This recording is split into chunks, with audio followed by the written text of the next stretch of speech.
So this school actually lies at the top of a hill, and I think it's received one of the greatest impacts of the earthquake.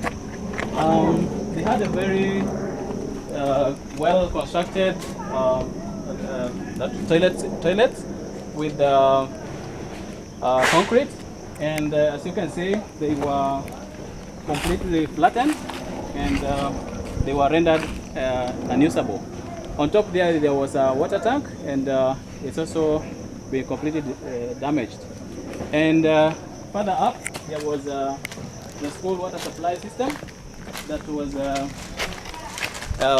getting water from up the hill and conveying it to this location. And as you can see, there is no longer any water in this school. The tank system and the pipeline system was completely destroyed.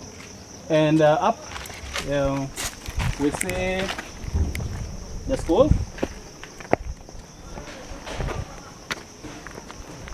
This was also completely flattened, and there is no longer any classroom that exists at this place.